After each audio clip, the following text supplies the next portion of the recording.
Question from chapter linear equations. Places A and B are 100 kilometre apart from each other on a highway. तो आपके पास दो places A and B are 100 kilometre apart, ये आपको दिया हुआ है. A car start from A and another from B at the same time. A से एक कार ने स्टार्ट किया और बी से दूसरे कार ने स्टार्ट किया सेम टाइम पे. If they move in same direction they meet in 10 hours. अगर वो दोनों सेम डायरेक्शन में मूव करते हैं, सपोज एक कार, पहले वाली कार ऐसे जा रही है और दूसरी कार ऐसे जा रही है, तो कितने टाइम में वो मीट किए? They meet in 10 hours. तो पहला केस हम यही लेके चल रहे हैं, उसके बाद सेकंड केस करेंगे. क्वेश्चन क्लियर हो गया? ए और बी के बीच में 100 किलोमीटर का डिस्टेंस है. एक कार ने ए से स्टार्ट किया, दूसरी कार ने बी से स्टार्ट किया. अगर वो सेम डायरेक्शन में जाते हैं तो वो 10 घंटे बाद मिलेंगे. ठीक है, तो हम दोनों की स्पीड ले लें. पहले find the speed of the car है. Let speed of car A B x kilometre per hour and speed of car B y kilometre per hour. यहाँ से x किलोमीटर पर आवर से जा रही है और ये y किलोमीटर पर आवर से जा रही है. ठीक है, अब ये बता सकते हो डिस्टेंस 10 घंटे में ये कितना डिस्टेंस कवर करेगी. सपोज 10 घंटे में ये यहाँ पे कहीं मीट किए, आगे बढ़ते बढ़ते सपोज 10 आवर्स के बाद वो यहाँ पे कहीं मीट किए. ठीक है, तो टाइम कितना हमारे पास? 10 आवर्स. तो डिस्टेंस ट्रेवल्ड बाय ए, मैं अभी शॉर्ट में लिख रही हूँ, पूरा स्टेटमेंट लिख लेना. डिस्टेंस ट्रेवल्ड बाय ए क्या होगा? डिस्टेंस होता है स्पीड इनटू टाइम. आपको ये फॉर्मूला पता है ना, speed equal to distance upon time. तो डिस्टेंस क्या हो गया? Speed into time. ठीक है, clear? Distance is speed into time. Speed कितनी है ए की? x और टाइम है 10, तो 10x डिस्टेंस ट्रेवल्ड बाय ए. ऐसे ही डिस्टेंस ट्रेवल्ड बाय बी. हम फर्स्ट केस करें जब सेम डायरेक्शन में जा रहे हो, सेम डायरेक्शन वाला केस कर रहे हैं. Case 1 when they move in same direction. Case 1. ठीक है, डिस्टेंस ट्रेवल्ड बाय बी क्या होगा? उसकी स्पीड और टाइम लगा 10 आवर्स, तो 10y. ठीक है, इतना क्लियर? अब ध्यान से देखो, यहां से यहां तक का डिस्टेंस ए ने कवर किया और यहां से यहां तक का डिस्टेंस बी ने कवर किया. तो distance covered by A minus distance covered by B कितना होगा? कितना होगा? 100 होगा.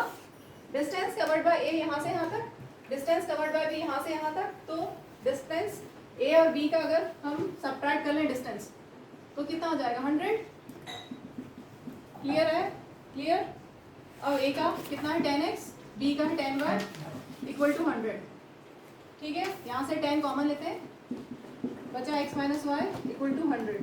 सो x माइनस वाई इज 100 और ये मल्टीप्लाई में दूसरी साइड जाएगा तो डिवाइड हो जाएगा. x minus Y equal to 10. ये हमारी हो गई इक्वेशन 1. ठीक है, अब दूसरा केस लेते हैं जब वो अपोजिट डायरेक्शन में जा रहे हैं. केस 2 जब वो अपोजिट डायरेक्शन में जाएंगे, उसका फिगर मैं यहाँ नीचे बना रही हूँ. ए और बी के बीच में 100 किलोमीटर का डिस्टेंस है और जब वो सेम डायरेक्शन में जाते हैं, अपोजिट डायरेक्शन में जाते हैं, तो क्या दिया हुआ है? If they move in opposite direction they meet in 1 hour and 40 minutes. अगर अपोजिट डायरेक्शन में एक ऐसे गया, दूसरा ऐसे गया और कितने टाइम में वो मीट कर गए? 1 आवर 40 मिनट्स. तो टाइम लिख लिया पहले, 1 आवर और 40 मिनट्स. 40 मिनट को हम आर में चेंज कर दें, क्या लिख सकते हैं? 40 मिनट को हम आर में चेंज करेंगे तो डिवाइडेड बाय 60.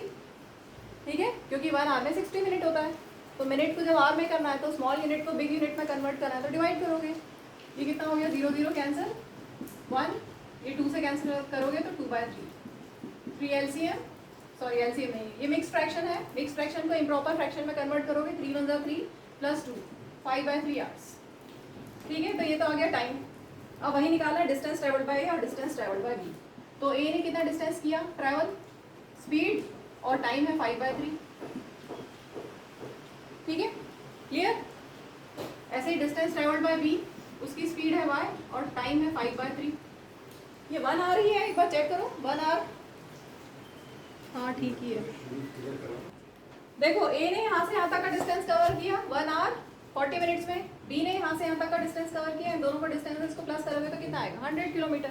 ठीक है, तो यहाँ से बन गया हमारा, इधर लिख लें नीचे, distance covered by A plus distance covered by B it will be equal to 100. तो a का है 5/3x, b का है 5/3y equal to 100. 5 कॉमन लेंगे, बचा x/3 प्लस y/3 is 100. 5 को साइड चेंज करेंगे 5 की, तो यहाँ मल्टीप्लिकेशन में दूसरी साइड जाके डिवाइड, यहाँ पर बीच में एलसीएम भी ले लेते हैं 100/5. ठीक है, 520 is 100. तो हमारी इक्वेशन आ गई x plus y upon 3 equal to 20. So x plus y will be 20 into 3 60. ये हमारी होगी सेकेंड इक्वेशन. हमारे पास फर्स्ट इक्वेशन है x minus Y equal to 10 और सेकेंड इक्वेशन है x plus y equal to 60. ठीक है, आप लोग लिख लीजिए, फिर मैं इरेज करूंगी. चलो अब हम करते हैं इन दोनों इक्वेशंस को सॉल्व करना. हमें फर्स्ट केस का था ये, जब वो सेम डायरेक्शन में जा रहे हैं और ये वाला अपोजिट डायरेक्शन से जब जा रहे हैं तब हमने निकाला. ठीक है, अब डायरेक्ट आप दिख रहे हो, दोनों को ऐड करेंगे तो minus y plus y cancel हो जाएगा. x plus x 2x, 10 plus 60 is 70. So x will be 70/2, x is 35. ठीक है, तो एक कार की स्पीड आ गई 35 किलोमीटर पर आवर. b के लिए हम निकालते हैं फर्स्ट इक्वेशन या सेकंड इक्वेशन, किसी में भी पुट कर देंगे x की वैल्यू. फर्स्ट इक्वेशन में ले रही हूँ, x है 35. ठीक है, तो 35 minus 10 equal to plus y. Side change कर दी, 10 की साइड चेंज की माइनस 10, माइनस वाई की साइड चेंज की तो माइनस वाई की साइड चेंज की तो प्लस वाई. ठीक है, so speed of car B is 25 kilometre per our.